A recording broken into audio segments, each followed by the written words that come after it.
কোনো মানুষ যদি ঈমান আনার পরে কাফের হয়ে যায়, আল্লাহ রাব্বুল আলামিন বলেন ওয়া মাতু ওয়া হুম কুফফার। কোনো মানুষের মৃত্যু যদি কাফের অবস্থায় হয়, ফালাই ইউকবালা, তাকে গ্রহণ করা হবে না, মিন আহাদিম মিলউল আরদি যাহাবাও ওয়ালাউ ইফতাদা বিহি। সুবহানাল্লাহি ওয়া বিহামদিহি সুবহানাল্লাহিল আযীম।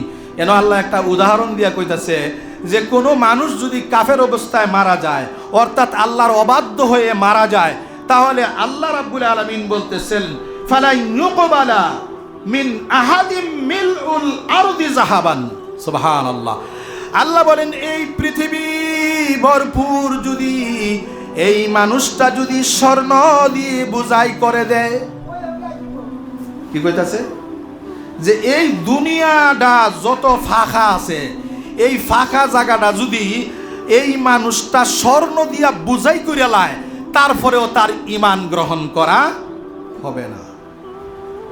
কত বড় কথা! তার ঈমান গ্রহণ করা হবে না। এরপরে আমার এই কথা কইয়া শেষ করছে না। জাহাবুন মানে কি? স্বর্ণ। আল্লাহ রাব্বুল আলামিন বলেন এই লোকটা এমন অবস্থা হয়েছে তার কাছ থেকে কি করা হবে না।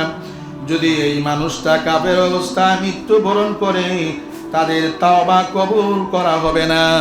যদি আকাশ আর জমিন যতটুকু ফাঁকা আছে, এই ফাঁকা জায়গাটা যদি স্বর্ণ দিয়া ভরে দেওয়া হয় বা তার চেয়েও বেশি দেওয়া হয়, আল্লাহ রাব্বুল আলামিন বলেন কেউ তো এমনটা দিতে পারবে না। তারপরেও আল্লাহ উদাহরণ দিয়ে বলেন কেউ যদি এত সমপরিমাণ স্বর্ণ রূপা দিয়া বড়ায়া কয় যে এডি আল্লাহ তোমারে আমি দিয়া দিলাম বা এগুলা দান করে দিলাম, আল্লাহ বলেন তখন আর তার তাওবা কবুল করা হবে না। তাইলে কাজটা করতে হইব আগে কইরা লাউন লাগবো, এটা মরার আগে। এই কাজটা মরার আগে করতে হইব। এই ঈমানটারে পূর্ণ করার জন্য শর্ত হইল সুস্থ সবল ঈমানদার। যখন আপনি ভালো আছেন, বুঝদার, তখন আপনি বেকাম হয়ে গেছেন, কোনো কামের বেড়া না অনেক ওহনে আপনি 100 টাকা দাও বদলি নিত না কেউ, 800 টাকা বদলির দাম মিয়া বালা মানছেন। আর বেমাইরা বেড়া যদি যা কাম করতারে না, এই বেটারে কবিল তো খাওয়ানি দেওয়া যাইব বেকার।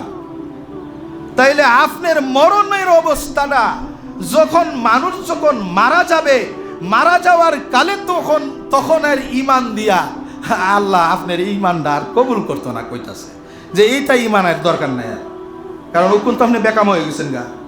যেগুলা কামের আসলেন সেগুলা তো হামসে তুমসে করছেন, সেগুলা তো হামসে তুমসে বড়ত্ব দেখাইছেন, এই সময় তো আল্লাহর আইন মানছেন না। ওহন আপনি লাম্বা হয়ে গেছেন গা। আমরা কই না যে মরলে সোজা হইব।